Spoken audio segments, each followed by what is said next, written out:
What's a ham radio? The Cadillac of ham radios.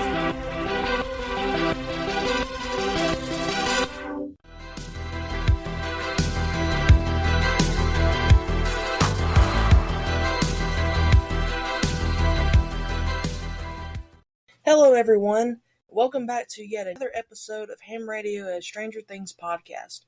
We've got a great episode for you today as usual, but first, we have a little housekeeping to take care of, and I'm going to turn it over to Jasmin to let you know where you can find us on social media and where you can listen to the podcast. Thanks, Ashley. You can find us on Instagram at Ham Radio Media, all one word, on Twitter at HamThrough, on YouTube at Ham Radio Media, or using our handle Ham Radio 1983. We also have a Discord you can join, which is linked in the description of this episode. If you have a fan theory or question you want to share, you can email us at hamradiomedia@gmail.com.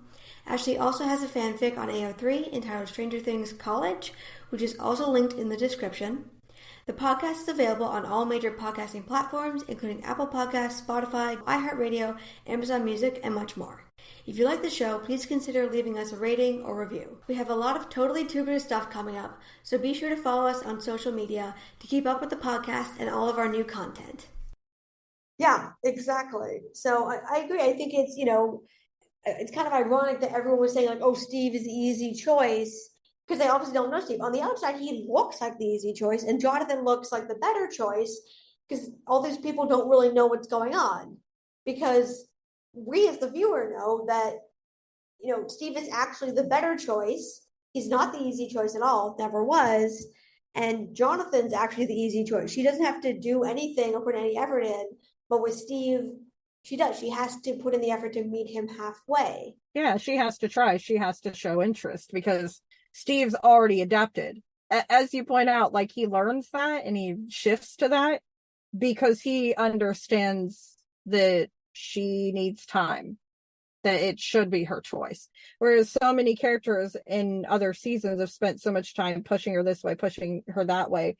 Steve immediately experiences even the slightest bit of pushback and never pushes again. The closest he's ever come to pushing was in season 4, and he only pushed then because he was pushed by Dustin, and he was confident enough at that point to maybe think that this was maybe the right choice. It's kind of sad that it doesn't work out in that kind of situation, because you feel like he's been so fine with letting her make that first move each other time, even when it was going to just destroy him, to walk away and know that she's probably not gonna, she's not gonna reach out to me. This is it. This is the end. And he's right. And he tries this time, and it just it fails. It fails miserably. And I don't know what she would have said if Robin had interrupted. I'd be curious to know what the writers had planned there. But I kind of get the feeling that maybe she wasn't ready. You can tell looking at her face that she's not ready. And I'm pretty sure Steve, in the moment as he's saying all the stuff, realizes that she's not ready. But he's still letting her know that he's ready, which I think is the most important thing that came through in that scene. Yeah, I agree with that. And it's not just, it's not just us. Eddie makes all these comments, and like doesn't Eddie really know well. them that well. And I think there's a big difference between I saw other fans point this out as well, that like throughout the seasons, we see adults who don't really know these kids at all influencing Nancy. And then the only two peers we have are Barb, who clearly has her own motivations, which we don't really get into because she dies so quickly, and Jonathan, who clearly has his own motivations, which are all kinds of messed up, and we don't really even get a full picture of that. But with Steve, we know the motivations of the people that he's talking to. Like, Dustin is his friend. This is one of his best friends. Who knows him extremely well and knows Nancy, because you got to remember, his best friend is literally her younger brother. He probably sees a side of Nancy that most people don't see all the time. Her at her house, her dealing with responsible sister things. It's people that are on their level, right? I mean, you can't really use Jonathan as an example because he's obviously got ulterior motives. And Barb, on that level, I think it's very clear that she's jealous and worried about losing her best friend to a boy. Totally fair. Any best friend should fear a guy that actually would listen to her and pay attention to her and respect her choices, while her best friend literally is not doing that. Anyone should fear that. Yeah, no, 100%. And I think you're so right. Like, and I think it's too because, Dustin's genuinely trying to help, and as he has been for a while. And Eddie, again, also coming from a genuine place of like, hey, you saved my life, so I'm going to try and help you out, buddy. And you see that Steve picks up on that. These are people who they're not trying to manipulate him, they're genuinely trying to help. And I think they genuinely are helpful, which is a big contrast. Helping, and they're looking at it differently, right? Like, yeah. Steve is always going to look at it and see the girl that got away, the girl he lost, the girl he messed up with. That was his mistake. It's his fault. It's his failing. He's always going to look at Nancy as, yeah, I fucked that up. I ruined that. I ruined my chance to ever have anything with her. But whereas other people don't see it that way, Dustin very clearly doesn't see it that way. And Eddie notices it pretty much immediately. He refers to himself as a cynical person, and even he sees it, which means the entire audience that's also seeing it is not freaking blind. Yeah, no, 100%. 100%. And I really love that they've come back to that. And again, that's what pushes him. I think because of that, he feels confident enough to say, okay, if other people can see this, maybe I'm not crazy, maybe there's something there. And I think it's really important to note, he says that because he's like, I think he says it for that reason, but two others that I think are key. One, this is the only time, as far as he knows, he might ever get a chance to speak to Nancy alone. Mm-hmm. They don't have a lot of opportunities, especially if her and Jonathan go back together. And two, he thinks there's a very real possibility he could die. He's probably going in even assuming he dies. I mean, if you look at that conversation from that perspective, thinking of it that way is extremely heartbreaking, because he gives her exactly what she needs in that moment. He thanks her for what she did to him, so that if he does die, she doesn't have regrets, right? She doesn't ever go thinking like, I hurt him, I did everything wrong by him. He gives her that release in a weird way. Like, if you're still holding any kind of guilt over what happened between us, thank you. I am who I am now, and I have no regrets. So what happened between us, I would never hold against you. And he tells her that he thinks they would have worked out. So if that's any part of what you ever feel guilty about, don't, because I think where I ended up now, I'm a better person and we would have worked. Looking at it in that way is kind of heartbreaking. Man, I don't want to think of Steve dying, okay? Darn it. I don't either. I just mean that influenced what he was saying. 100%. Looking at it from that way, it makes a lot of sense, the way that he approached it and the words that he said. Makes a lot of sense to me. And so I did see people were talking about the discourse and the fact that people are like, well, comparing that to the fact that that Jonathan made a move on Nancy while she was dating Steve. I'm like, they're not the same thing at all. They're not. One is Steve coming from an honest place, facing very real, imminent danger, kind of bearing his soul and being like, thank you. I am who I am in part because of what happened. You don't need to carry that guilt. Here's how I feel. And, I had a friend who said this, and I was like, that's so true. I love the way you said that. Basically what he did is he gave her options. He put it on the table and said, I still love you. I will always love you. If we were the people we are now, I think we would have made it. If there's even a remote possibility that you might feel the same way, I am here. But if and if things aren't working out with you and Jonathan, I'm here. You don't have to be stuck in a relationship that you might feel like is being lackluster at this point. And you got to think of it from his perspective as well. It does make me wonder how much of Nancy's relationship with Jonathan Steve is aware of at this point, because on the level of these two are not the same thing. Jonathan is moving in on a girl who is in an active relationship. If you're looking at that as a not active relationship in season 2, she just broke up with Steve that morning, I think. Then, if that's considered a breakup, that would have happened that morning. He is moving in on a girl that just broke up, and not even clearly broke up. It was very open-ended. Obviously, Steve is still showing interest and planning on, reinitiating things. relationships, especially teenage relationships, are a lot like that. It's on and off, sometimes in the same day, a couple times. They do stupid shit, they say stupid stuff, and then they come back and they apologize when they realize that they've messed up, or that they should apologize, just to try and mend a little bit of the bridge. Jonathan is moving in on that. Steve is letting her know that he's still into this, because and she and Jonathan, yes, they're in a still active relationship. They haven't seen each other in, I don't know how long it's been. It's been quite a bit of time. It's been like 9 months or something like that. I don't know. It's been several months at minimum. It's been several and he months knows that.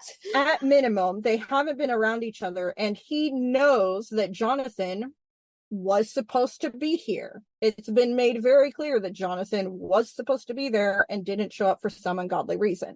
So that is not the same thing. I'm sorry. Not at all. No, not at all. It is 100% not. You can't, it's like equating, apples and car tires. Like, it's not the same. It is not the same thing. It's not at all. And he doesn't go in and have sex with her. He doesn't make a move on her at all. He doesn't make a move at all. He says how he feels to let her know where he's at emotionally. He checks in. That's what he does. He doesn't even say, like, I'm in love with you. Are you in love with me? He doesn't even say that much. He just says, I'm a good person because of what happened between us. If we got together now, I think we would make it. That is literally it. That is honestly, if you're in a girl's position between two guys and one of them comes onto you in any way, shape, or form, that is the ideal situation. Me, immediately, I'd be like, okay, I gotta look at this guy. Because the way that he approaches it is so gentle and so careful. And the fact that people in any way, shape, or form see that as being a wrong thing, I don't see it as being a wrong thing. I honestly, even if Jonathan was around, it doesn't necessarily mean that you can't just, let a girl know that you're interested. Just because she's in a relationship doesn't necessarily mean that she's in a good and or happy relationship. Maybe it's good for a girl to know that she's not stuck with one guy and that she has options, that there's another guy, especially a guy smart, attractive, strong-willed, on her level, that she has been interested in the past and is clearly interested in now, that is experiencing similar feelings. That's perfectly fine, perfectly healthy to do. Yeah, as long as everyone's being respectful, like there's nothing wrong with shooting your shot. Don't go in and kiss her, don't pull Jacob Black and run in and kiss her. Like, don't do that.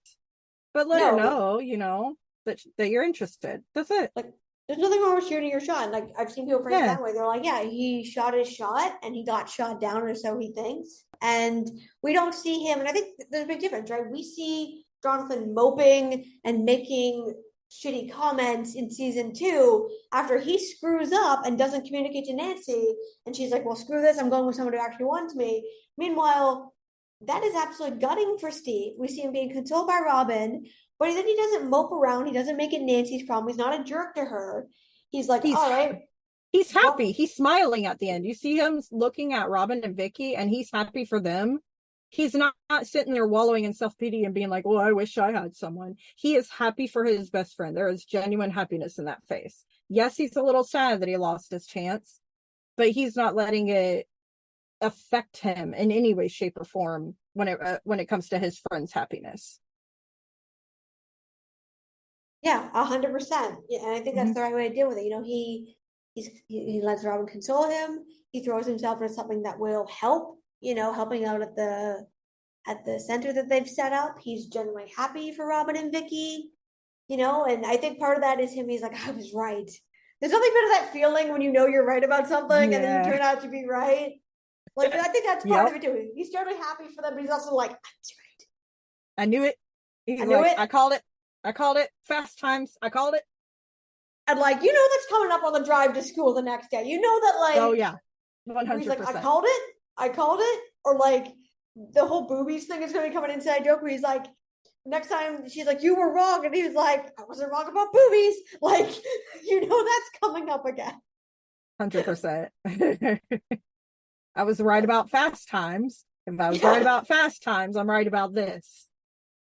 Yeah, like I just love the banter and the camaraderie that him and Robin have. Yeah, they're fun. And I love that it's kind of a reversal of like you see like the gay best friend in a lot of media. And I like Bert and Rachel from Glee. Yeah. Yeah, and so you like Will and Grace and all that stuff, like you see that a lot. And I think it's an interesting reversal where you have like the lesbian bestie. You know what I mean? Like you have a very reversal there, which I really enjoy. It's such Well, you an don't see enough, like, I mean, you don't see enough portrayed straight men in TV being friends with a lesbian and not being like constantly, making comments about it, like wanting to see like two girls or something, or like Googling when they kiss or making a big deal about it or something. Steve 100% doesn't sexualize her. It's refreshing. Yeah, it's very refreshing. And they could have, and I do want to give them credit for this one, like they could have gone that route. He's the kind of guy They you look very at much Steve could have. Yeah. and think, like that's what you think he's going to react. So I'm very interested to see the scenes when, the fact that Robin and Vicky are together, everyone else finds out, or with, Will's journey of what I hope will be self-acceptance. Yeah. I'm really interested to see that because I think everyone else is going to be very surprised to find out, like, oh, you knew this whole time and you didn't say anything and you've been supporting them. And I really want that to be a big reveal for Steve. Everyone being like, wow, because everyone gives him a hard time about not being as smart, but Steve is smart in his own way, and I'm really excited for that. Because Steve is smart in a lot of unexpected ways. He's not book smart, but he's other ways of smart, which are just as valuable. He literally refers to like wanting to see the pictures of that Jonathan took of Nancy as being a connoisseur of art. No idiot, like stone brain person is pulling that word out of their dictionary. No, 100% agree. And yeah, I just love their camaraderie. And I love that you kind of get the impression, and also the dialogue you get, that like you can tell Steve's probably made jokes about like, they're both in like, the instruments they play in band or something. Like you can tell that Steve's probably made jokes about that kind of thing. But it's stuff where Robin is, when he makes jokes, Robin is in on the joke, or like it's not at her expense. Yeah. You know what I mean? And I love that. And I love that I love they took Steve from somebody who you would expect that kind of behavior from to someone who is like very, supportive and is the exact opposite. And something I really do love about Steve is that, people give him a hard time, like I said, about not being as smart, but I also think there's something to that in the sense that like something not as common anymore, is not in North America, but when before things were talked about more, something that was very common was, people asking kind of intrusive questions of gay people, right? That like questions you would never ask a straight person about their life. And like who's on the top, who's the man in the relationship, how does that work? Or where's the parents or whatever. Like, yeah. And I really love that Steve, like something I think you really see in season 4 is that it's not ignorance, but it's, I think part of Steve's lack of knowledge of some things is that, either if he doesn't enjoy learning about something, he just doesn't do it. Or if he recognizes that's not going to be a strength of his, he focuses on other things. Or stuff like Robin and Vicky. Like, Steve likely has no idea how the mechanics of that work, and he's not going to ask, and he's not going to make comments about it. He's happy for his friend, and that's it. And in its own way, I think that's kind of great, because I think this gets overlooked, but just the fact that rather than it being just Steve being ignorant about things, I think he's actively making a choice there to be like, you know what, if I don't enjoy this thing, or it's none of my business, or it really doesn't affect my life at all, I'm not going to ask weird questions, and I'm not going to look into that. I'm just going to be happy for my friend. Yeah, because he knows it's none of his business. He doesn't bother with it. Who would ask that kind of stuff? He's like, she doesn't ask me. Why would I ask her? Exactly. Like, I love until she starts like telling her stories or asking me about my stuff. I'm not going to ask her anything. Like, that's, for a different day when we both get super shit faced. Yeah, exactly. Like, it's like, if they're not asking me about it, I'm not gonna push them. Exactly. Like, the day she starts asking me is the day I'll ask her. But until that time, or that never happens, he's extremely respectful in that way. He doesn't even hesitate to think that it would be something that you would be entitled to ask in the first place. Yeah, exactly. And I love the jokes he does make are things to generally make her laugh or to make a point. They're never at her expense. Yeah. Which shows like a level of maturity and understanding that, I mean, it's rare today. It would have been uber rare in It's basically 1980. rocket science in the 1980s. I'll be Yeah, honest. It is so far mature and so far beyond. And Steve has, but he's shown that from season one. He has that kind of maturity that a lot of young men, especially in those days, did not have, do not have, and a lot of them struggle with. And Steve has always been the kind of person to adapt to whatever it is. The second he realizes that Robin is telling him what she's telling him, that she's into women, he tries to cheer her up. He doesn't even look at it as woe is me, oh, I'm missing out, like he immediately tries to cheer her up. He tries to make the situation like, okay, well, let's just focus on something else. Like, he's still keeping the conversation within the conversation, but he's taking it from being this, this daunting thing that she's just admitted to him, and made it lighter while also letting her know that he's not going to judge her for it. He's like, oh, but Tammy Thompson, like, he doesn't make it about a girl. He makes it, she can't sing at all. She's a horrible singer. That's a horrible dream, and he makes fun of that. And he even brings a song into it, and they get along and they kind of like bounce back and forth. He's great at handling new information really well and adapting to the kind of situation. And he's always been like that. He's been like that since season one.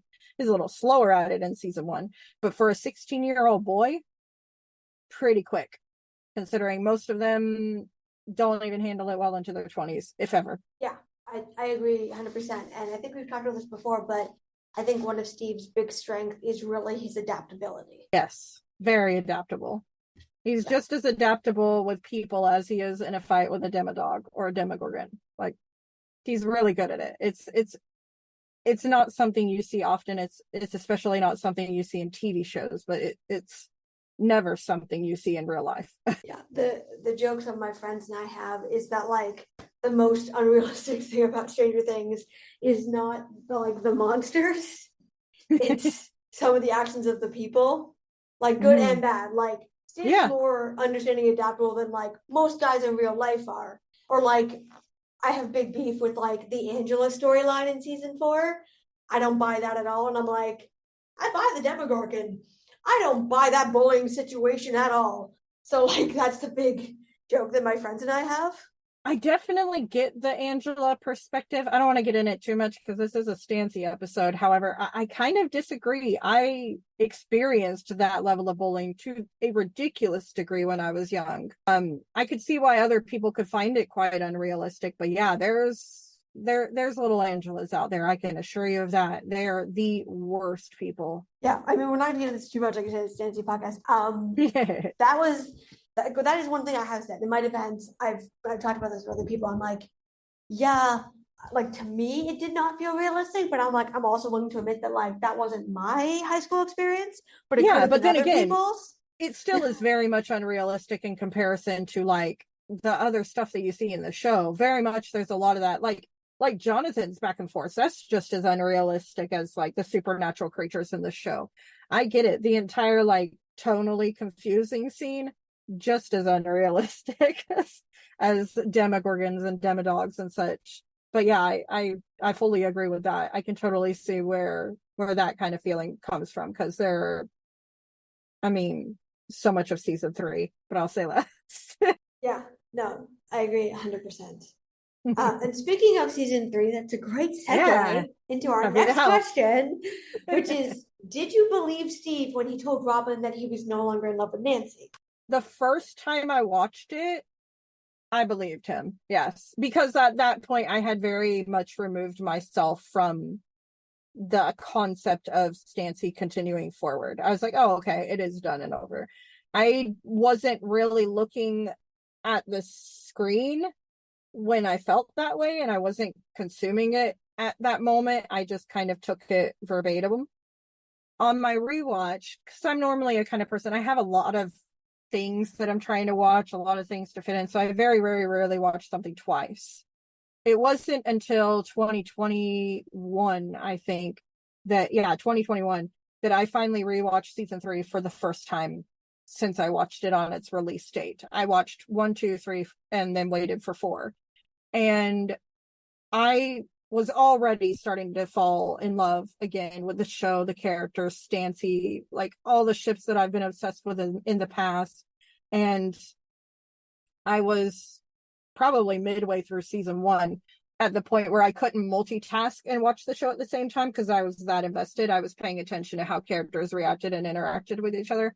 On that rewatch, I saw his face and everything about that scene and was immediately like, he's full of shit. And that's not even with the context of season 4 happening. This was before season 4 had aired, before the trailer had even posted, any of that. I was still under the assumption, I already was under the assumption and knowing that Stancy was over. They don't get back together in season 3. They don't have really any interactions in season 3. I knew all that going in, and I still saw that moment and I was like, he's lying, because he literally, you see his like mouth go into this kind of frowny motion. He goes, no, and he like shakes his head. And that's the kind of thing where you're like, it's kind of in those moments where like the kid's saying like, you're gonna take me here, and they're like, no, you're not, we're not doing that, stop asking, we're not doing that, and then they do it. It's very much that, no, we're not doing that, no. And Steve has had that exact moment in season 2 when he's telling the kids they're not going out in the car and going down to the cave. So no, we're not doing that. We're not doing that. It's the exact same thing. He is lying to himself about something he knows is inevitable. Yeah, for sure. And to be honest, like I didn't have a hard reaction either way. I think because I watched seasons 1, 2, and 3 back to back, Makes sense. during the pandemic. So I don't know if I believed him or I didn't believe him. Like I was more focused, like I thought Steve and Nancy were, were over at that point. I thought that him and Rob were going to get together. And of course, my friend knew what the reveal was there, but I didn't know it. And I was like, sneaky. Oh, so, like I like where they wound up going in the end, but in that moment, that's more what I was focused on. But I do agree. Even then, it was kind of like it wasn't like a definitive like, no, I'm not in love with her anymore. Like a matter of fact thing. It was very kind of like a dismissive, like, no, I can't be in love with her again. I can't still be in love with her. It's very much denial. Yeah, no, 100%. And I kind of sensed that even back then. But then, just having seen season 4 and having rewatched that scene in particular, I've rewatched many times because I really love it. Yeah, you can very much tell that it's the same as the conversation he has with Dustin in the car, right? I was just helping a friend. Like he is very much like, if I say it enough, I'm gonna believe it. Yep, 100%. 100%. If I keep telling myself this, it will come true. It will be true. And I think it's him trying to protect himself, right? Because he's really put his heart on the line, and then Nancy stepped all over it, and she wasn't trying to. It's just kind of the circumstances of what happened. She didn't set out to hurt Steve anymore. Yeah, it's not intentional. He put himself in a really vulnerable position, but I love that because he did it knowing that it was probably going to fail anyway, and he decided the hurt is still worth it. Yeah, 100%. 100%. And I think he knows that too. Like he knows it wasn't intentional.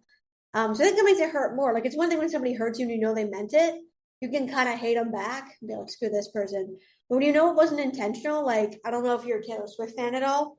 I love Tay. big Taylor. Are you seeing her in concert at all for the Eras tour? I don't go to concerts. I'm not that kind of person. Fair. I want to see her, and I've seen her twice. But I was just thinking about the line.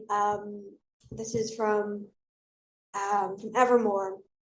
The line that goes, "No one teaches you what to do when a good man hurts you, and you know you hurt him too." That's a good line. And I was just thinking, yeah, love that album.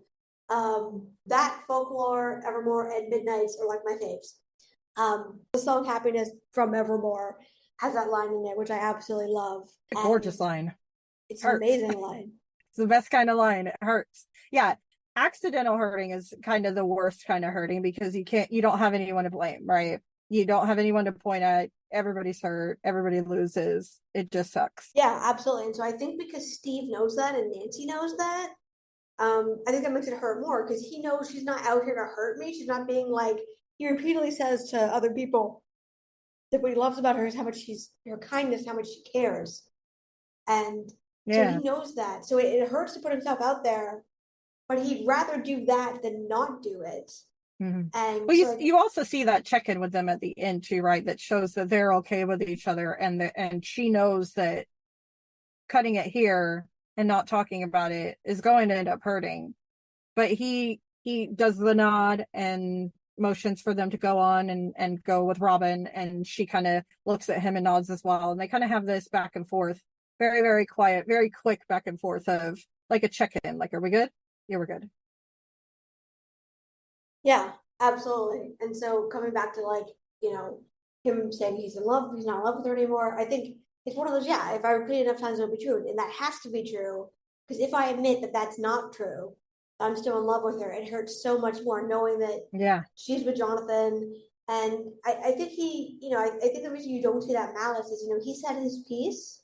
He's tried his best, and he knows that. That's really, smart and mature of him to be like, I can't, you forgive others not for them but for yourself, right? Like, I can't keep carrying that weight, which is very smart of him. Very hard. Well, I think with Steve also, it's knowing it's not intentional, right? Like, he knows that Nancy didn't go out seeking it maliciously. She was grieving and handling things herself, and not well, and he knew that, and he's not holding it against her, because what's the point in holding it against her and hurting her any more than she's already going through and putting herself through? Being mad and being angry and being butthurt about the whole thing doesn't help anybody. It just hurts everyone. Yeah, absolutely. And I think it's also part of the thing of, like, he knows that Jonathan has hurt her. Mm-hmm. And so, but she's still chosen to be with him. So I think it's also a kind of acceptance, like, this isn't a good choice, but it's the choice she chose out of grief and hurt, and self-preservation, like, probably a little bit. Yeah, and he wants her to be okay, and I kind of like that, like, I'll always be there for you kind of a thing. It's kind of a, like, subtle, kind of unspoken, like, if he, like, not if he ever hurt you, because he has hurt her. If it ever gets to be too much, I'll always be here for you. But I also respect the fact that this is what you've chosen in your grief and in your hurt. Continuing to try to hold on, or pining over you isn't helping me, it isn't helping you. So I got to find a way to move forward. Yeah, crawl forward. That's a good segue there. Have it out. All right, so coming into season 4, do you think Steve is a better match for Nancy in season 4 than he was in season 1 or even season 2? 100%. Steve is so emotionally mature by season 4. He already knows what he wants. He just doesn't know how to attain it. You can see it in the pain in his eyes in those moments where Robin's like, you can ask any girl out you want. You see him squinching up his face a little bit and being like, yeah, because he knows what he wants and he can't have her. That already happened. That ship has sailed, or hasn't.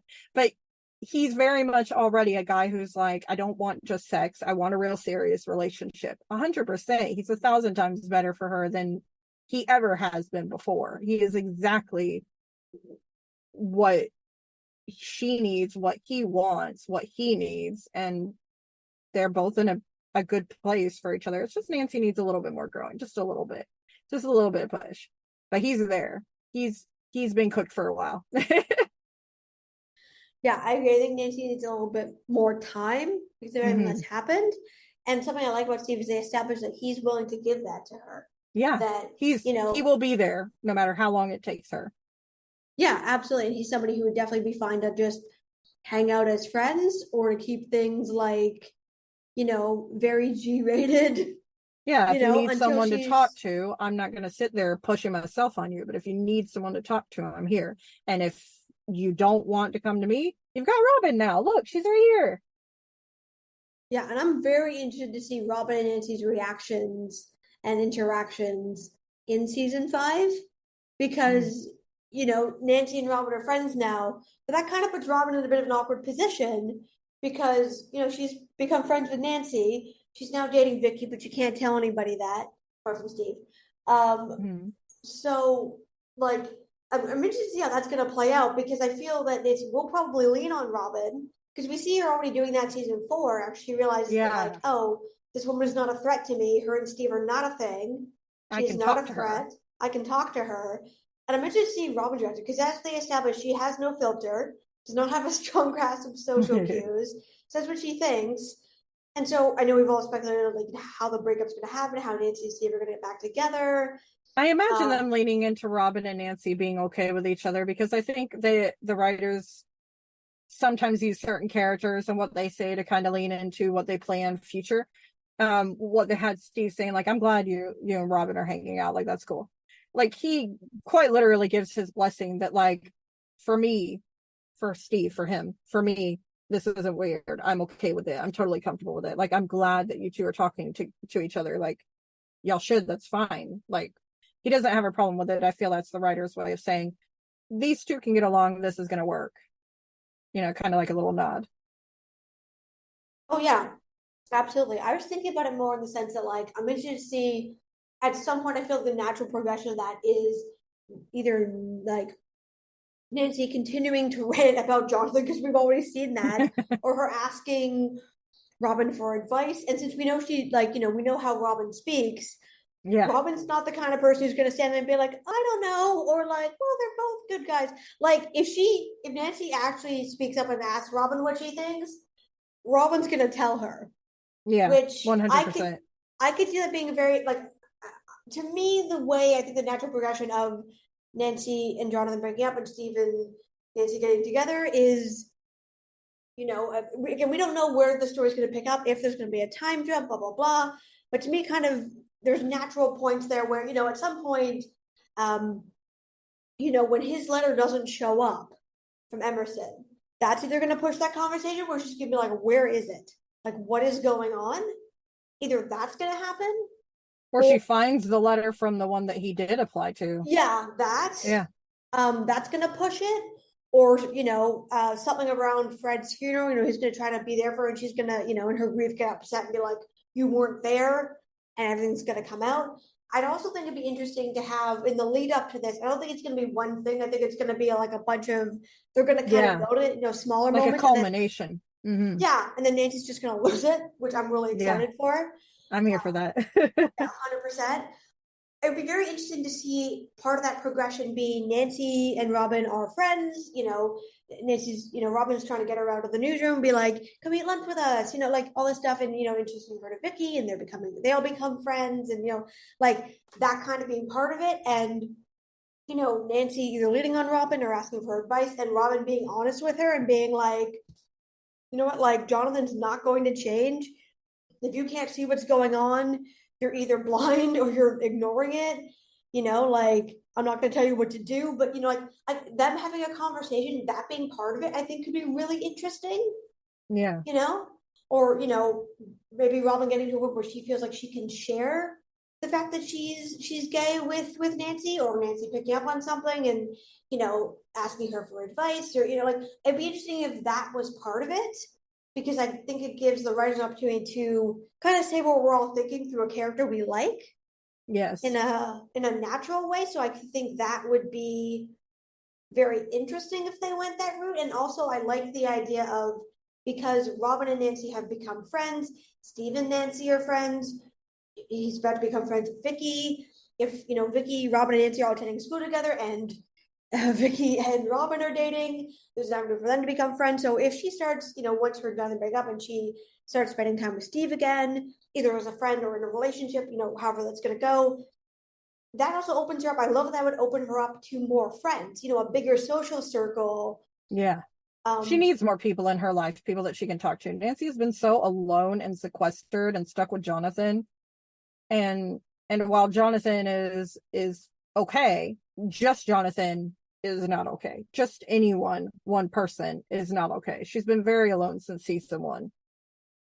Yeah, and I think it's because like Jonathan is fine with being on his own. They make it very clear that he likes being a loner.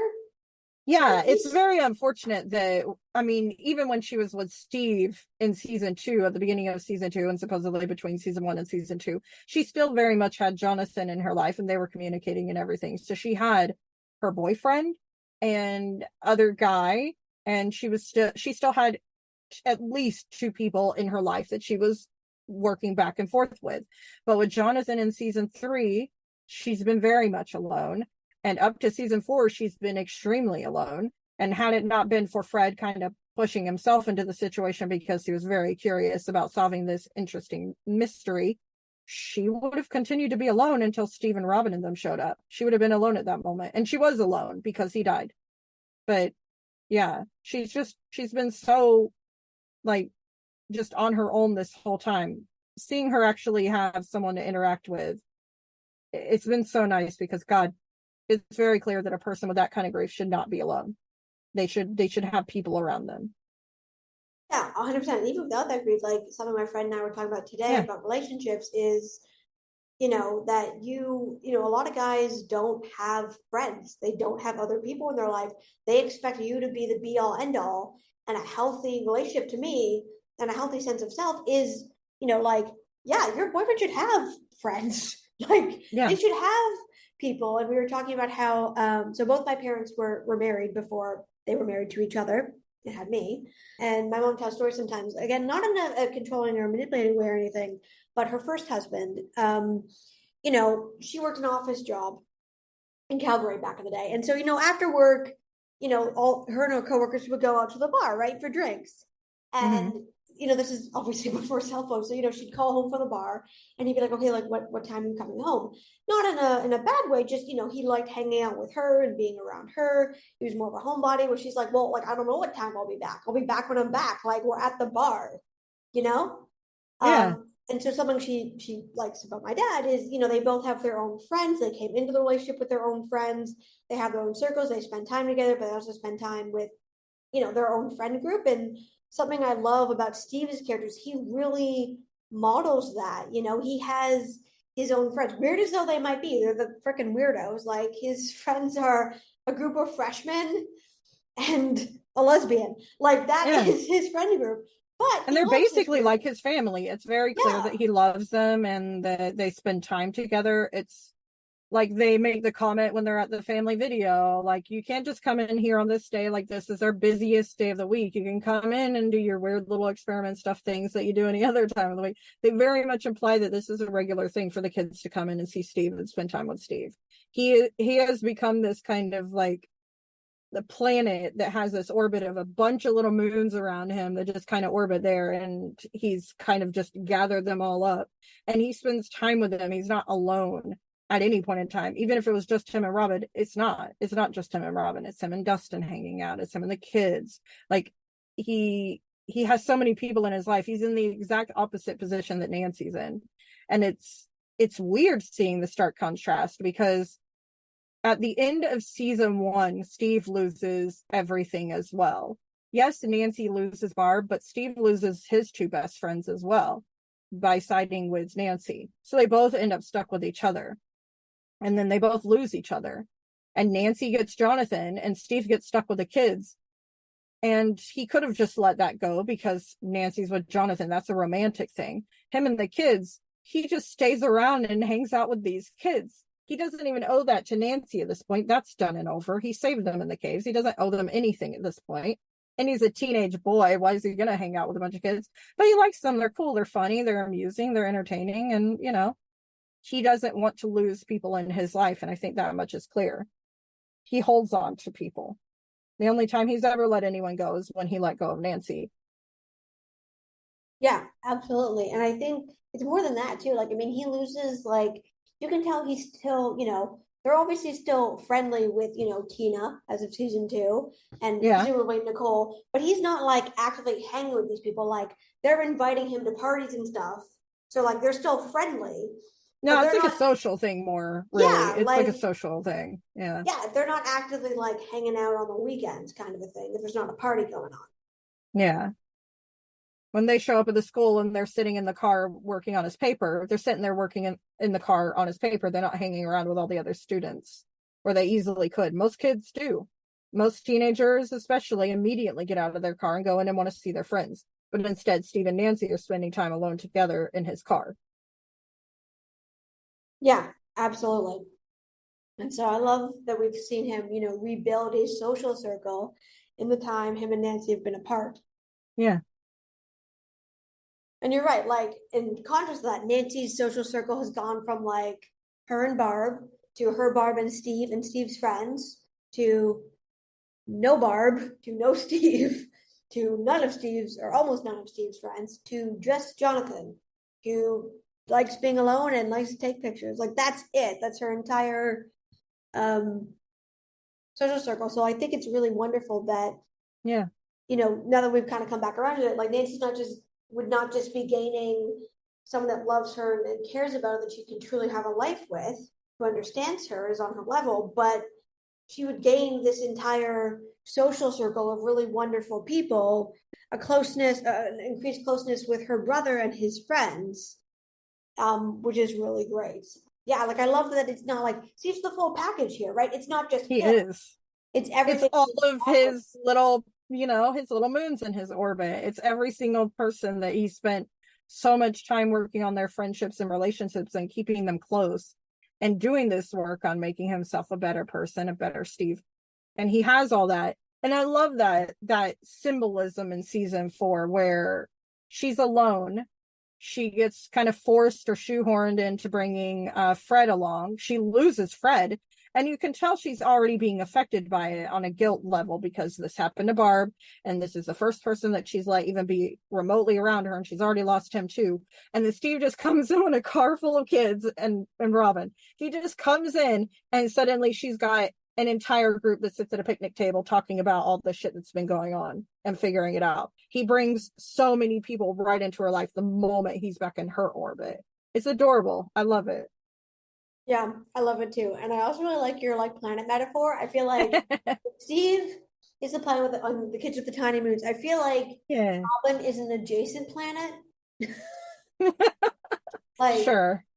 Robin is an adjacent planet with cool rings that's just kind of like also like they're in the same orbit too. It's just like, oh, look at all the moons.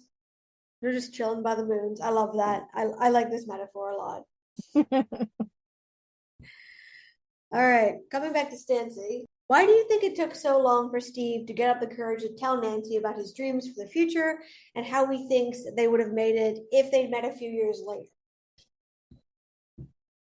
Gosh, that one's one I haven't really thought of. I guess maybe he might, at that point in time, I think it was pretty clear that he wasn't really thinking of his own future very much. In season 2, he kind of makes it a point to say, like, I don't know, maybe I'm just going to be working, with my dad and doing his job and doing that kind of thing. He seems very focused on the now and what's happening in the moment and just kind of, he's in preservation mode, right? He's in, let's not get in trouble with the upside down stuff. We just had to sign all those papers and everything. I just got to keep Nancy safe and get her through what she's going through. And we're just going to go from there and we'll figure out the rest later.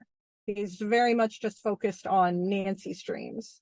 And just kind of working from there. Yeah, that's a good answer. I really hope they come back to this in season 5 because have you seen people taking like gifts from like of season 1, Steve, and they're like the fact that this guy had this dream. I love that, but it's also hilarious. So I see that. I also see that like I think he was probably like with the kind of King Steve cool guy persona, he was I think a bit afraid or a bit nervous to share that with her because it's super corny. Like it's super corny.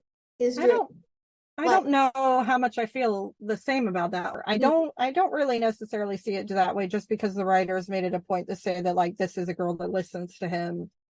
I feel like he would have been comfortable with it, but he's also like, you got to think season 1, season 2, he's a 16, 17-year-old boy. He's probably not thinking about a whole lot other than I've got to get through, the next few basketball games. I've got to try and win. I've got to deal with this kind of stuff. And then he's got a grieving girlfriend who has very clearly gone through some extremely traumatic stuff. And he's just trying to keep everything together for her. I mean, I disagree, but I'm interested. I just don't think Steve would have kept something like that to himself. I think the dream that he has is more something that he's built up post kids, I suppose. specifically the RV and the kids kind of thing. I think that's something that he's been more thinking of since like near the end of season two and on, sort of. Yeah, I could see that. I could also see it being both, like him having this idea about like, okay, this is what I don't want. I want the Yeah. opposite of this. Because also, you're right, because he's been stuck with his family, right? With his parents who have basically no relationship with their son. He's alone all the time, enough to the point where he can have a party on a weekday at his home and not have to worry about anything else about it. So very clearly he has a lot of freedom that most teenage kids wouldn't have, especially on a weekday. There's no way in hell that parents wouldn't be home making sure their kids were going to sleep on time, even if it's a teenage boy. 100%. I mean, my parents weren't the best parents, but they always knew where we were, when we were at home, what time we were going to bed at night, what time our lights went out. They were constantly surveying us, and they were horrible parents. But the fact that Steve's don't really know it all, I imagine he'd want the exact opposite. So yeah, you're kind of right there. Yeah, I can kind of see that too. Like, I feel like it built over time, you know what I mean? Like, Yeah. he didn't want at that stage, but he couldn't, I don't know if he could have articulated what he did want. Yeah. I think maybe once he became close to the kids and his relationship with Nancy deepened, he's like, okay, I want more of this. Yeah, it forms more into an actual idea, a dream, a motive, a goal, instead of just these little lingers of needs, right, from here and there. Because I heard you said, you know, I've always had this dream. I think that is true. I think that dream expanded as he had more life experiences. It's like, okay, I don't want, this is what I do want. And it's, you know, when he pictures that dream, it's always been Nancy, because that's the first girl he ever really loved.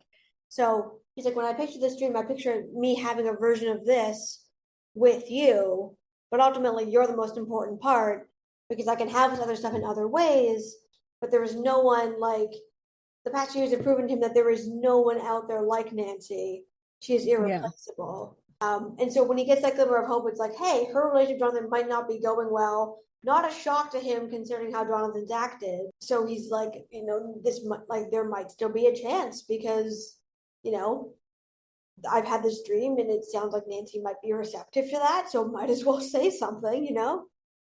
I like that he focuses so much on this is kind of how I'm feeling. This is kind of what I dreamed.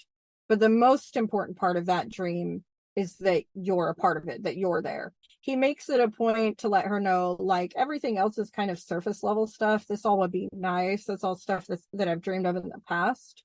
It's things that I would be comfortable with if that's something that you wanted. But the most important part of any of it is you. So if that's not something that you want, if you don't see yourself being like a family woman and you just want to go and do your own thing and you want me to be a part of it, that's the most important part to me. Like, that's the thing that matters. He just gives her an idea of where his head is at, which for most men, boys, guys, just in general, aren't sitting there thinking of 6 kids in an RV and dealing with all of that shit. You know, he's sitting there thinking, I can wrangle kids together. I can deal with this kind of thing. I want this. I would want this. And a lot of girls normally have those kinds of dreams and motives. Children, a family. It's not normally a very guy thing. He lets her know that he'd be down for it if that's something that she would want. He doesn't say, this is how I see us. Yeah, absolutely. And I love that. I love that he made that distinction versus Jonathan. Like, this is what's going to happen, and we're both going to be miserable. Yeah. Which is he like, dooms it immediately off the bat. And not only that, he doesn't take into consideration Nancy's feelings or motives in any way, shape, or form. The entire scenario is selfish and built around his own failings. Yeah, 100%. And I feel like that's on him. Like, I get that, like, obviously he went through a horribly abusive childhood. We know that Lonnie was verbally and physically abusive, particularly to Jonathan. I feel like it's also implied towards Joyce.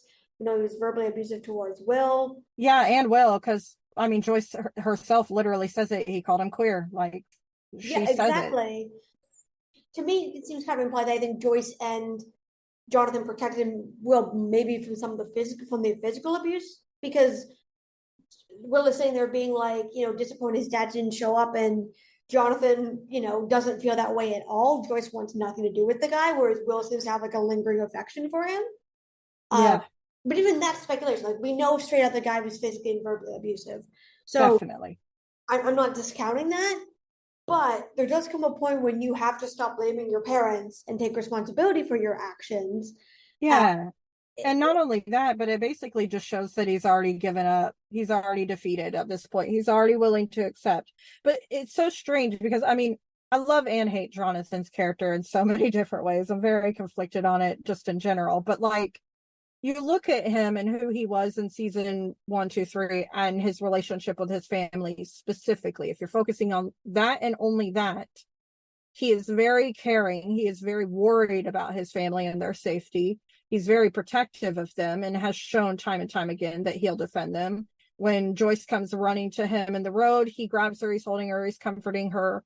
When Will goes missing in the first place, he's immediately going and looking for him. And then when they find his body, quote unquote body, he is the one going to the funeral home and making the responsible choices. He shows that he's not an abusive person. The only time he lashes out is when Steve is threatening his family. That's when he lashes out. He shows that he can listen to Will and understand Will and accept Will for who he is, and even goes out of his way to show that support after the fact. He brings it up himself. He says it himself to let Will know, I accept you no matter who you are, no matter what you are. Like, I love you. You're my brother. Like, he makes it very clear. And it sucks that his biggest fear is that he would be the exact opposite of it, because I would like to think that Jonathan would not be that kind of parent. I don't think he would, but he has already written himself off. He has already accepted that that is just a fact. Yeah, which I think is really sad. And that, like, Yeah. as I said before, he doesn't seem to realize that, like, not making a choice is a choice, and that, like, he's basically doing a self-fulfilling prophecy here, where he's worried about this happening, therefore he's making it happen, and he's hiding by the excuse of, oh, my family needs me. When, as we see, they really don't. They don't need him at all. Yeah. They've been fine without him, with him high this whole time. Yeah. He is basically putting himself in that position. He's sabotaging his relationship. He could have been perfectly fine if he'd went home, or rather, if he'd went back to Hawkins and spent time with Nancy. Instead, he just assumes all of this other stuff, and he puts a lot of that onto her shoulders too, because he's holding her responsible as well for being part of the failing of their relationship, because she holds it against him, right? In his mind, it's her, like, hating him for ruining her choices in her future. Sorry, Nancy's going to Emerson no matter where you are, Jonathan. That's fine.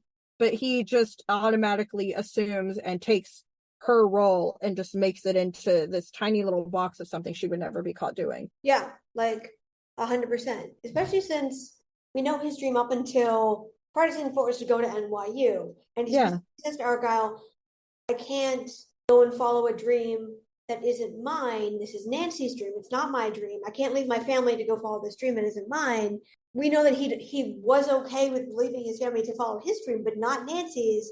People have pointed out that, like, Emerson was probably, like, Emerson is clearly where Nancy wanted to go, but it sounds like it was a compromise since, like, you know, we don't know what his grades are like, but, like, he's clearly been spiraling. So, like, I've seen people, you know, kind of headcanon or wonder if it's like, okay, Emerson was the compromise where, like, it's still an excellent school, but, you know, maybe the grade threshold isn't as high as NYU, or was more attainable, or, you know, Jonathan realized that wasn't going to happen, started looking at other options. Like, we don't know what the backstory on why Emerson, and I really hope we are going to get into that.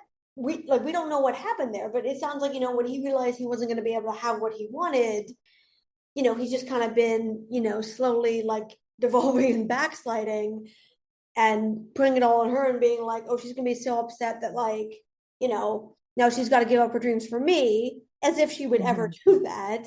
Yeah, and it's funny because his assumption of what Nancy would do is 100% what he would do.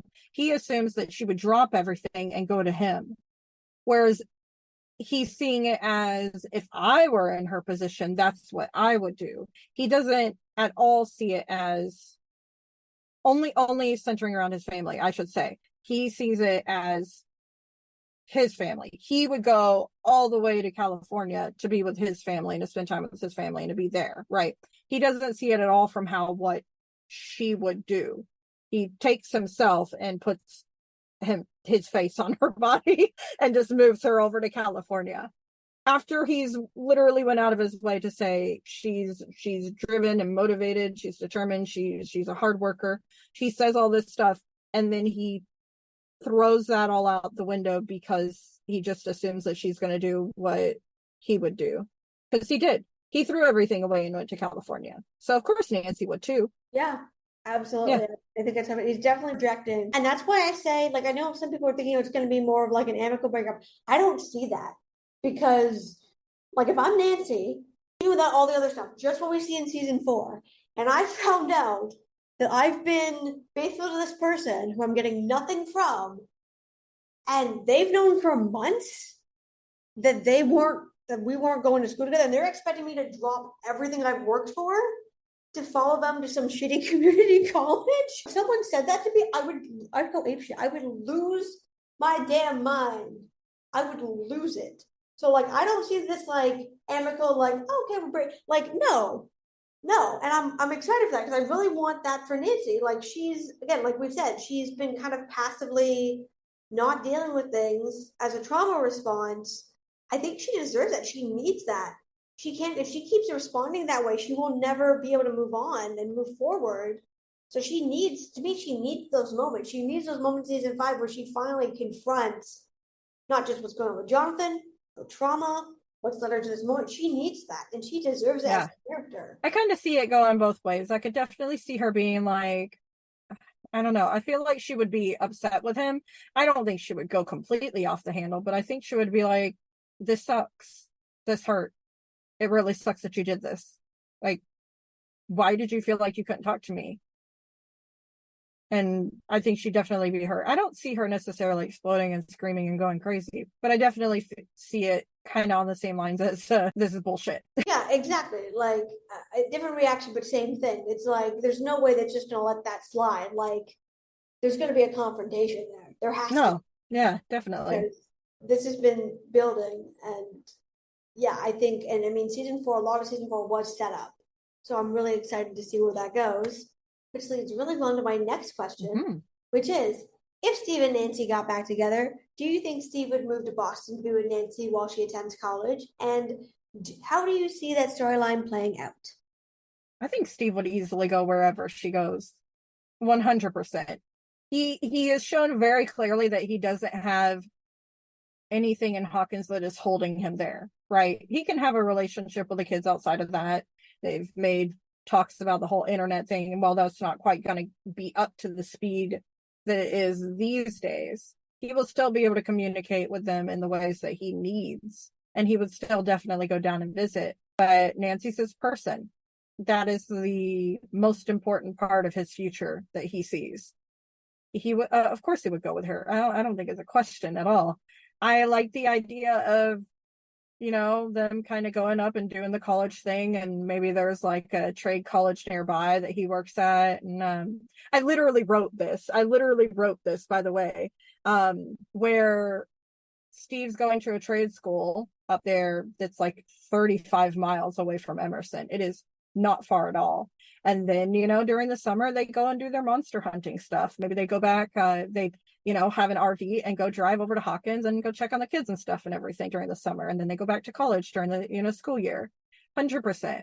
I don't see him choosing to stay stuck in Hawkins when he's working at a video store over spending time as his person.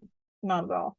Yeah, no, I 100% agree. I think they've very well established that, like, Steve's trying to find that meaningful relationship. We talk about how he has all these people in his life, but also, like the Duff brothers have outright said, like, he's very lonely in season 4 because he's looking for that meaningful connection. He's not finding it. And it's possible he's not even we kind of think he might be aware of why that is, or maybe lying to himself about it, and then we very clearly say it's because no one is Nancy. So the idea that he would stick around at Hawkins to work at the video store after Robin has gone off to college, I don't see that happening. Like, there are not only that, but I feel like he would have been worried about leaving Robin behind if she didn't have somebody. But now she has Vicky, and that's going to work out. So he's not worried there. She'll have she'll have Vicky. The kids all have each other. They won't, he doesn't have to worry about each of them. He's going to make sure all of his little nuggets are doing just fine, and then go on with Nancy. And that's how it works. So this is period. End of the season. Yeah, no, I totally agree. And I also think I was expecting them to address this in season 4, and I was a bit surprised that they didn't, especially since there were so many scenes where it's these characters are driving around in a van. The Schwarzer plot definitely could have been moved up.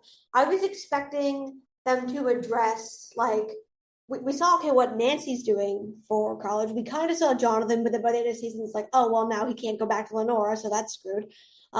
We don't find out where Robin's going, which I thought we were going to. I'm a bit surprised on that. We don't yet know where Vicky's going, so obviously that has to be addressed. But I agree. I kind of, going into that season, I thought, if this happened today, what the easy answer would be, Steve would do a victory lap or a grade 13, because that's very common these days. Bump up his grades.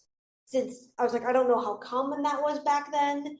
So I was I feel the best scenario, when we didn't know very much about season 4, I'm I feel the best way to address that is, maybe he goes to a community college, like you said, a trade school, you know what I mean? For a year or something, kind of bump up his grades, and then transfer to a state school, and from there transfer to another school, or, something like that.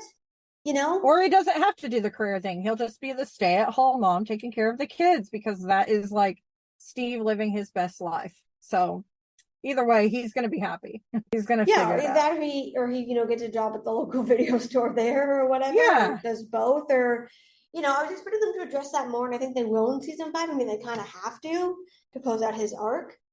But, and I feel they did touch on it, because he talks about how he's crawling forward. And to me, it kind of felt implied, we obviously know that Robin would have applied to college at the same time that Nancy and Jonathan did. And I kind of assumed she was going to go for linguistics. It didn't say that, but considering she speaks multiple languages already, that does kind of make sense. Yeah. That to me, I'll be honest, I never really gave Robin's future very much thought. I figure she'll just do something. Yeah, I gave it a lot of thought, because I really thought they were going to address it. I was Jonathan's going to go to NYU. They've photography, they've established that. Nancy's going to go somewhere for journalism. Robin's going to go somewhere for linguistics. I put a lot of thought into it. I was surprised they didn't address that head on.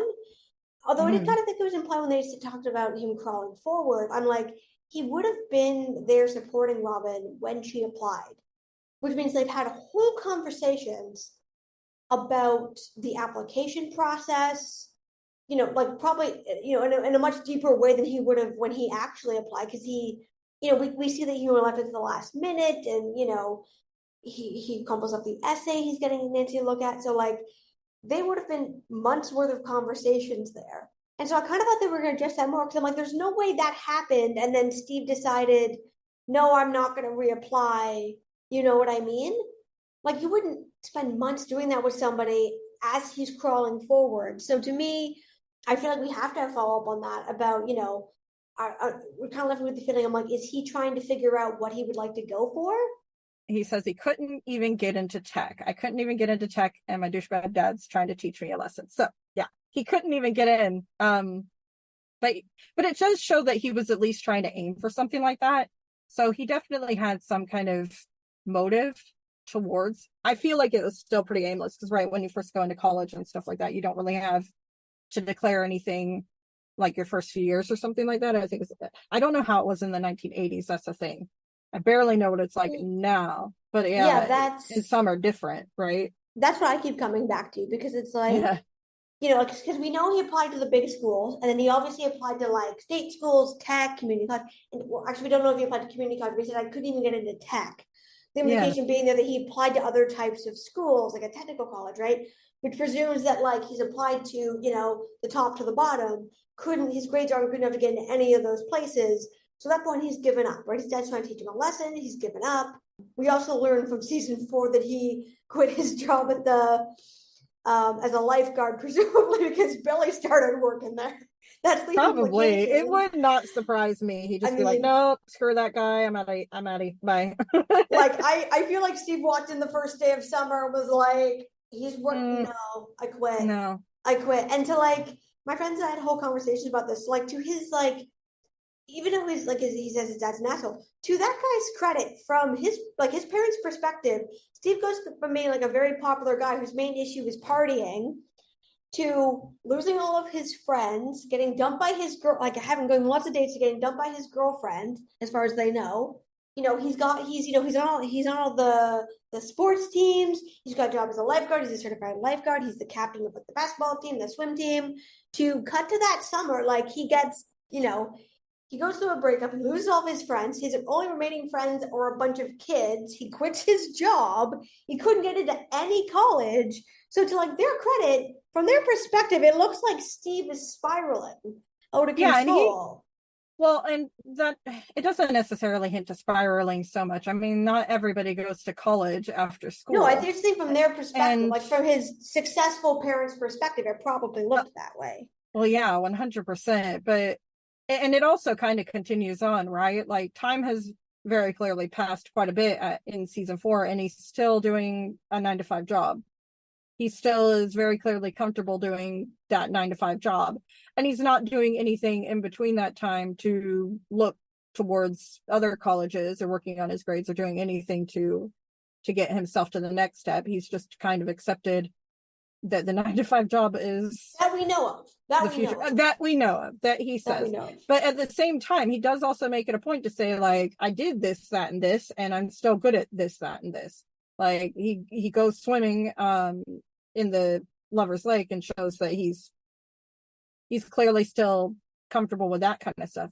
Maybe he could go back to lifeguarding. Who knows? Yeah, and I kind of took it as, he talks about crawling forward. You could tell he's actively, making an effort to better himself while kind of trying to figure out what he wants. So I kind of took it as he's obviously given up by the time we get to season 3 starts, but by season 4, he's talking to Rob about what he wants.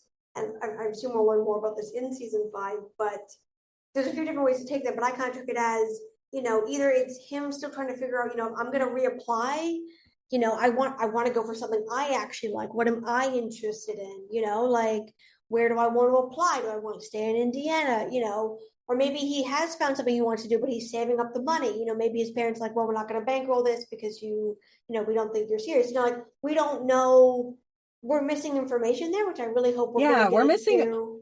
I really want to know a lot more about his parents. There's so much about Steve's personal life that we are not privy to in the slightest. He has so much freedom, or at least it appears that way. And we know so little about his parents. We know more about every single other character's parents, including Billy and Max's, than we know about one of the biggest main characters that's been there since season 1. We know next to nothing. We know his dad is a grade A asshole. We know that his dad was pissed about the beers and that he got in trouble for that in season 1. And we know his mom is well respected. And we know his dad used the Scoops job as punishment for not being able to get into college. Like, that is about it. Exactly. Like that's it. So I guess the only person we know less about is Robin, but Robin didn't become a character until season 3. And even then, like, we see her make comments about her mother, like in season 4. Yeah, telling her that she talks too much or rambles too much or something. She says something like that in the library to Nancy, right? She says, my mom tells me all the time. Yeah, so even that we get the sense of, and I think it's interesting that, like, very different backgrounds, like Robin, talked about how she's broke and Steve obviously comes from money, but they seem to have a very similar parental situation, wherein Steve obviously isn't close to his parents, but doesn't appear Robin's close to hers either. Like, neither of their parents seem to care or be involved. Like, they don't, like, they're off doing all this stuff, and like their parents don't seem to worry care where about they them. are. Yeah, like the scene where they involve so much of the town, where the parents are gathered together and all this crazy satanic panic is beginning to happen. And I would assume, with Steve's mom being a very respected person, they would make a presence in that kind of situation. Not only that, but they're rich. So they would not just be like any old family walking in there. They would be the Harringtons, and people would be familiar with them. To not make it a point to introduce them in that moment where they're already introducing a ton of other rando side people that we have no idea whose kids are if they have kids that are involved. They have all these parents, and yet Steve's and Robin's parents nowhere to be seen. So, I mean, Steve's you can just write off as maybe they're out of state on a business trip. Who knows? They're gone a lot. But Robin's parents not being there is a little strange. But then at the same time, Robin's not nearly as connected to all of this as Steve is. But it's crazy to think that he's been in this run for 4 seasons now, and his parents know literally nothing about his personal life. They don't know that he's been a part of saving the world 4 times now and came out of each of them extremely bloodied and battered every single time. I mean, I can't imagine how bad he was at the end of season 3 after going through all the torturing and beating. He must have had broken ribs. He must have had something with his head. I can't imagine how many concussions the poor guy's had. And his parents aren't sitting there going, hey, what's going on? What's going on here? What happened? Yeah, exactly. Like the end of the season 3 finale, we see Karen show up, not Ted. Ted's not involved. We see Karen Ted's show Ted. up. We see Joyce, obviously. Like we see them like running, Karen's like running to the sea. And in season 4, we don't see other parents in that scene, but we do see Dustin and Lucas and Erica's parents running to the Wheeler house being like, all right, what are we doing, guys? Yeah. They're very clearly They're involved and concerned. Yeah, they know their kids' friends, and they know their kids' friends' parents. Yeah. And like they're obviously close. Which also makes it a point, because Karen and none of them had any idea to even go and reach out to the Harringtons in the first place to make a point to be like, hey, your son might be in trouble, because Steve is obviously involved with all of this. He's so separated from his parents, it's like they're 2 completely different entities, which I don't know if that's just the writers wanting to keep Steve as kind of his own entity, which I definitely understand. But it is interesting. Like, I mean, exactly to the point of like the end of season 3, Steve's the one going up to Jonathan and Nancy's ambulance to check in on them. He doesn't have anyone checking on him. He's got this blanket and everything, and he's just been through hell, but he's checking on other people to make sure they're okay. Yeah, exactly. And I feel like it's intentional because they could introduce it must be because like Bria Ferguson has said, Erica was originally introduced to show just some of Lucas's home life. It's a very quick scene at the beginning of season 2. Yeah. Right? Yeah, like, blink and you miss it kind of scene. Mm-hmm. Exactly. And I think even then she also says just the facts. Exactly. So they could very easily have thrown in a scene, like, we see Robin biking to work in season 3. They could have very easily done a minute or 2 scene of Robin at home being like, bye guys, or, something with Steve's, like they could have very much done that. Like season 4 was massive in scope. Again, you have all these other randoms that were brought in. So many extras in that season, so many extras. There's nothing stopping them. So to me, that's intentional. To me, that's intentionally saying, okay, they're not close. I think it's also something that bonds Robin and Steve, is that they completely different financial backgrounds, but very similar experience. Yeah, they're the adults for the Upside Down and Hawkins at this point. Hopper is, as far as they know, dead. Joyce is all the way in California. The ones that got to wrangle and take care of these kids, it comes down to Steve and Robin. They're the only ones left really to be able to take care of it and handle it. Yeah. And Nancy, absolutely. Of course, but a lot of it falls on to the 2 people who don't have parents they can go to for help and wouldn't anyway if they could. Yeah, no, exactly. And on that note, have you seen that the interviews Joe Carey has done where the ongoing joke is that wait to introduce his parents till the end so they can have his own dad play like his dad? Have you seen that? I think I've read something about that. Yeah. Yeah. I always like the Dr. Brenner is Steve's dad kind of theory too. That'd be a lot of fun. Oh, okay. Yeah. I haven't seen that one.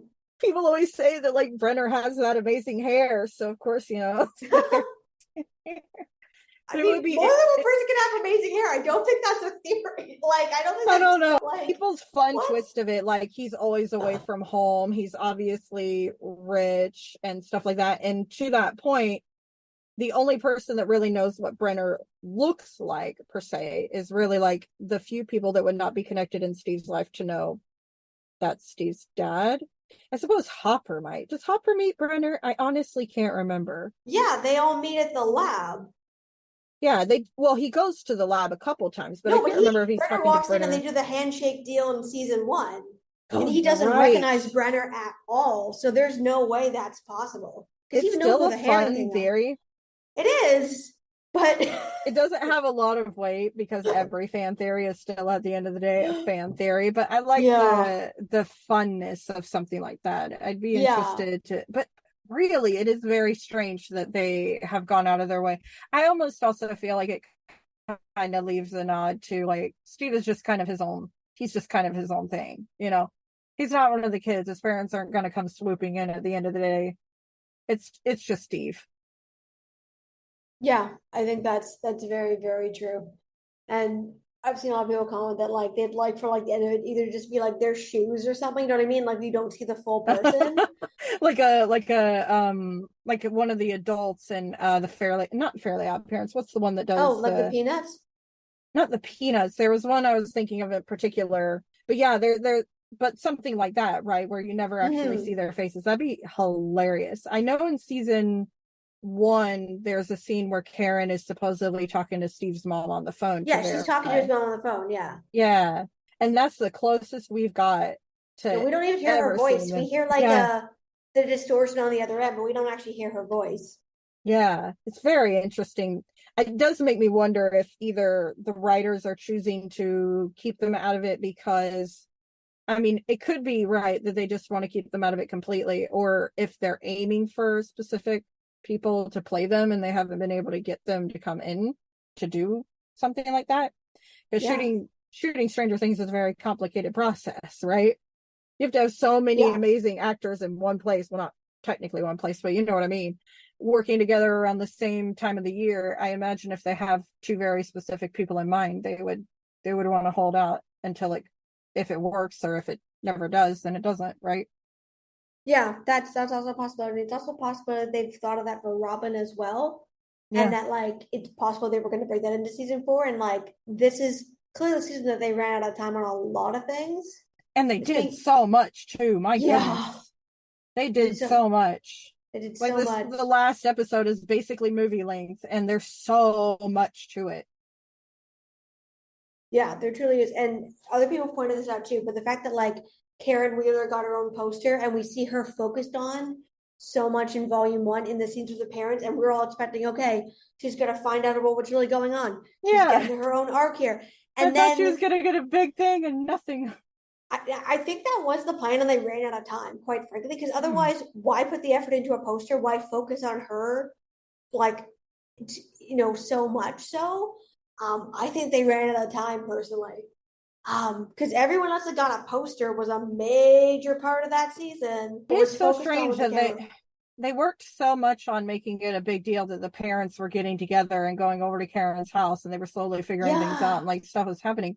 But you're kind of right. It is interesting. I wonder what they had planned initially that made them kind of like, that is interesting.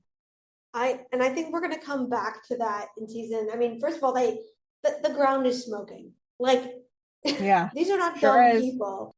That alone, they're gonna they know something's up. Like, you got to get that sense from Karen at the end. That's why I feel like there was more that they had to cut, because you get that sense where like Tim makes the comment about like they're saying it's a gateway to hell, and she's like rolling her eyes and being like whatever. But like at the end when it's like the quote unquote snow, when she's looking at it, Holly's like snow, and Karen's looking at it being like I don't know what that is, but that isn't snow. Well, she might be thinking that it's like, I don't know, like volcano ash or something. I think she probably thinks it's ash. Yeah. But they definitely had set up there. I don't think they were able to complete, but I definitely think we're going to see that in season 5. And also I follow like some of the crew on Instagram, and like some of the stuff with her in it, it's like, they've definitely done prep with her for stuff that had to be cut for time, like 100%.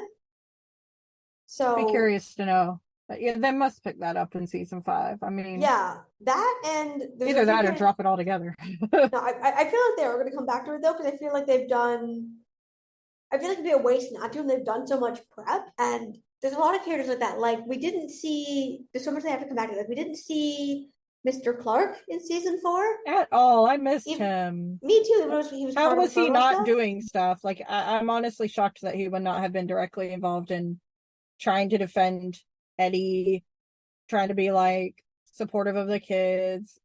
I just don't see that kind of guy. Like, yeah. it had To be fair, it's also happening like during springtime. Yeah, maybe spring he went and break, took like maybe he took some time off, took a vacation, took a vacation. He came went to back ride some from waves. he came back from Florida and was like, what happened? But yeah, there's them. There's so many characters like that. So it's season 5 is definitely going to be interesting. Yeah. And that's our show. If you like what you heard today, be sure to subscribe and tell your friends. Our theme music is provided by Neon Knights. Thank you for listening to this episode of Ham Radio, a Stranger Things podcast. Please join us next time, same dial, same time. Over and out.